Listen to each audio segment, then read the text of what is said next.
O presidente da Câmara, Arthur Lira, convocou sessão extraordinária para a próxima segunda-feira para iniciar a votação de 3 medidas econômicas, mudanças no CARF, o arcabouço fiscal e também a reforma tributária. E é sobre a reforma tributária que a gente conversa agora com o presidente do Sinafresp, o Sindicato dos Auditores Fiscais do Estado de São Paulo, o senhor Marco Antônio Chiccaroni. Marco Antônio, obrigado pela presença aqui no Jornal da Manhã. Começo perguntando justamente sobre o ponto que nós discutíamos agora há pouco aqui no Jornal da Manhã, que é a manifestação dos governadores. Falamos agora sobre o governador Cláudio Castro, caminhando na mesma direção que o governador Tarcísio, criticando a criação desse conselho, criticando alguns pontos. O governador chegou a dizer que há mais prejuízos no fim do dia para os estados no que diz respeito a essa autonomia que será concedida a esse conselho. Quero saber qual é a posição do sindicato a respeito desse ponto. Bom dia mais uma vez. Pois é, muito bom dia, Carlos, muito bom dia, Elisângela. É uma alegria poder estar aqui, discutir um pouco isso e, de fato, essas questões do Conselho Federativo, conforme proposto, estão maculando uma ideia boa que é a reforma tributária do jeito que está, né? Ou do jeito que se propõe. Porque tributos são uma coisa necessária e tributos justos são uma coisa também ainda mais necessária. Então, quando se propõe a reforma tributária do jeito que está aí, há coisas boas. Essa tributação no destino, essa base ampla, incluindo produtos e serviços na tributação, isso é bom.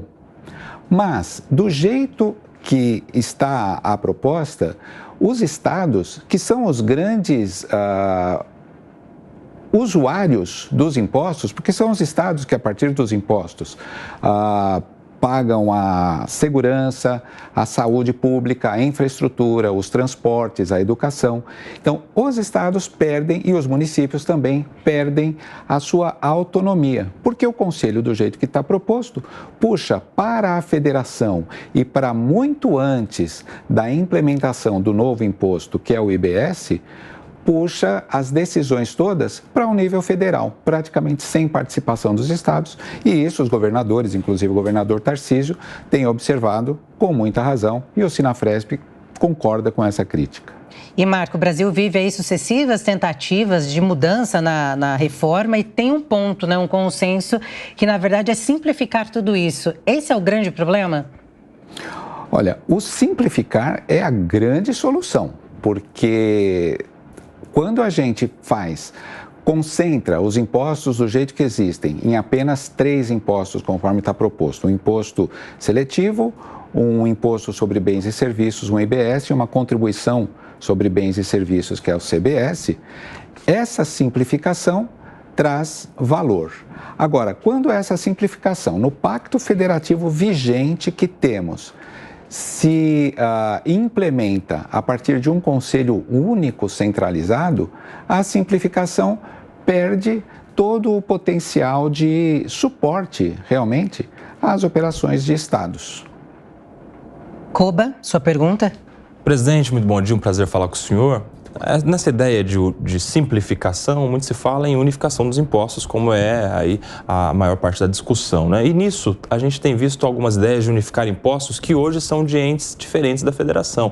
Por exemplo, ICMS e ISS, Estado e município. Eu gostaria de saber, do seu ponto de vista como representante dos auditores fiscais, como é que vai ficar a fiscalização nesse aspecto, se isso não pode favorecer, de certa forma, uma dificuldade de fiscalizar e um aumento até de sonegação, em especial a esse exemplo de ICMS e ISS.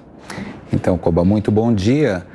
De fato, é uma complexidade que se agrega, porque quando você junta ICMS, que é um imposto hoje com o qual nós, auditores estaduais, trabalhamos, com ISS, que é o imposto com o qual os auditores municipais trabalham, ao se congregar isso em um único imposto, a responsabilidade pela fiscalização desses impostos passa a ser compartilhada. Então, de novo, só para retomar, um Conselho Federativo que não inclua municípios e estados na decisão das regras para esse imposto pode trazer problemas. Agora, quanto à operacionalização dessa fiscalização, também a fiscalização passa a ser feita agora, não mais nos 27 estados, nos fornecimentos que hoje se tributa na origem, então cada um dos 27 estados tem essa tributação, e passa a ser tributado em cada um dos 5.600, mais de 5.600 municípios do país. Então, também tem que haver, e a proposta de reforma é falha nesse ponto, uma unificação de regras de trabalho, de correição, de remuneração, de julgamento dos processos contenciosos que surjam disso. Então, isso também, nesse momento, não está muito bem definido, na verdade, não está definido na proposta. Então, carece de um pouco mais de discussão para que a gente tenha regras mais claras de como vão trabalhar estados e municípios juntos nesse imposto IBS que passa a ser unificado. Um ponto que tem sido questionado por algumas entidades representativas de setores é a necessidade de preservar isenções ou excluir um setor ou outro de determinados aspectos desse texto. E aí o outro argumento que também tem sido colocado é sobre o quanto isso torna o desequilíbrio ainda mais evidente, uma vez que se a ideia é simplificar, é não aumentar também, pelo menos a ideia original seria não aumentar os tributos, isso já está sendo também um pouco desvirtuado daquilo que se inicialmente pretendia, a gente acaba bagunçando essa história da isonomia, aparentemente. A gente mantém isenções para alguns setores, começa a questionar o que deveria aumentar e etc., vislumbrando não essa simplificação. Tem espaço ainda, Marco, para preservar alguns setores? Há espaço para manter essas isenções da maneira como a gente está discutindo? Ou não? O ideal seria deixar todo mundo no mesmo patamar, respeitando, claro, ali a representatividade, etc., para também não penalizar a economia? Olha, essa é também uma questão importante e que tangencia um ponto que eu considero até maior, que é entendermos um pouco por que essa reforma se está fazendo, né? Então, quando a gente fala de isenções, por exemplo, para aspectos como educação, como medicamentos, isso é bastante importante e dá para se trabalhar com essa questão. Mas, olha, que a gente tem conversado aqui sempre numa reforma e nos tributos que atuam sobre o consumo das pessoas.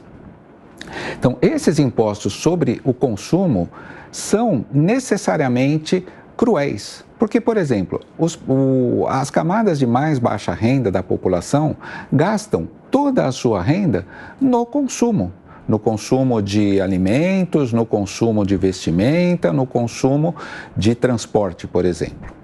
As camadas de maior renda, elas gastam menos percentualmente da sua renda no consumo e gastam mais em outras atividades, em lazer e assim por diante.